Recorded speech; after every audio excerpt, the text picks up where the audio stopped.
गृहिणींना उपयोगी येतील अशा 40 भन्नाट किचन टिप्स. 1. छोले रात्री भिजवताना त्यात मूठभर हरभरा डाळही भिजवावी. त्याने छोलेची ग्रेव्ही छान रस्सादार आणि दाट होते. 2. कच्ची केळी दीर्घकाळ ताजी राहण्यासाठी थंड पाण्याने भरलेल्या पातेल्यात ठेवावी.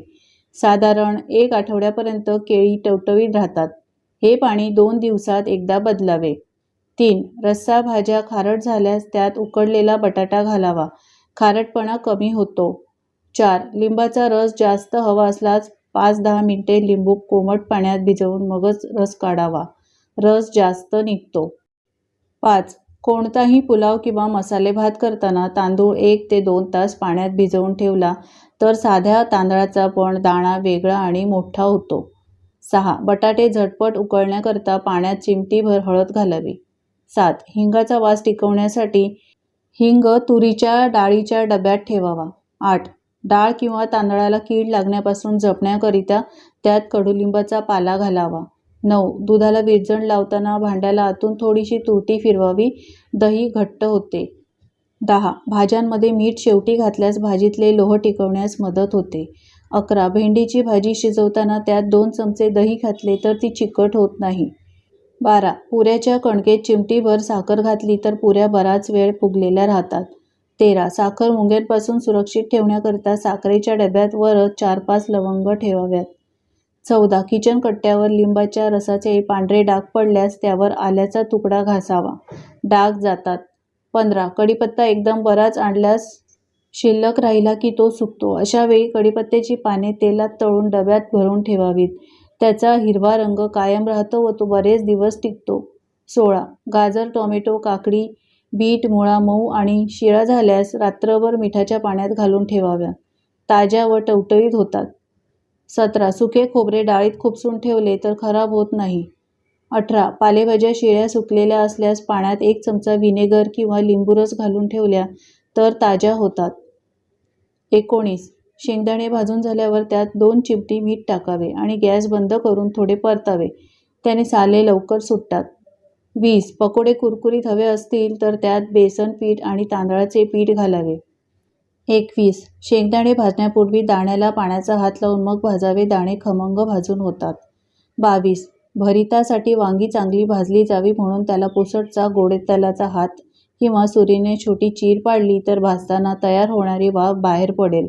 भाजल्यानंतर वांगी लगेच पातेल्याखाली झाकून ठेवल्यास साल नीट सुटतात. 23. खीर करण्यासाठी दूध आटवताना त्यात जायफळ पावडर अजिबात घालू नये. त्याने दूध फाटते. 24. एरंडेल तेलात हळद घालून गरम करावे. गार झाल्यावर तूर हरभरा डाळींना चोळल्यास डाळी पिवळ्याच राहतात, खराब होत नाही. नंतर ऊन द्यावे.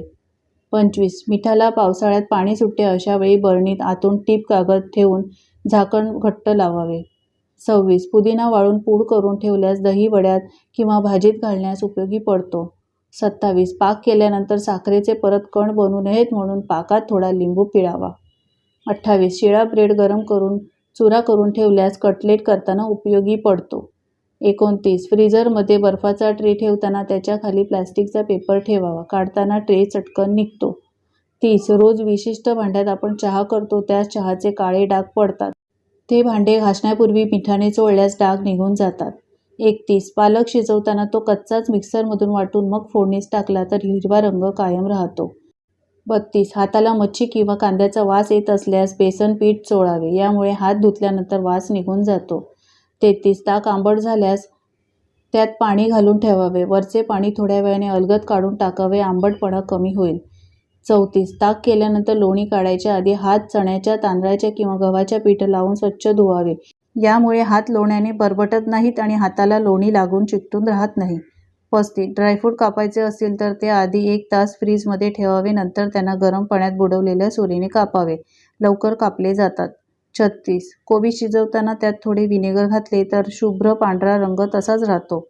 37. कधीकधी तुरीची डाळ कुकरमध्ये शिजत नाही म्हणून त्यात 1 चिमटी मीठ, थोडेसे तेल, थोडीशी हळद, हिंग पावडर घालून शिजवली तर डाळ नीट शिजते आणि स्वादही छान येतो. 38. भाकरीचे पीठ जुने झाल्यास भाकरी नीट थापता येत नाही, तुटते. अशा वेळी पीठ गरम पाण्यात भिजवून थोडा वेळ झाकून ठेवावे. भाकरी चांगली होते.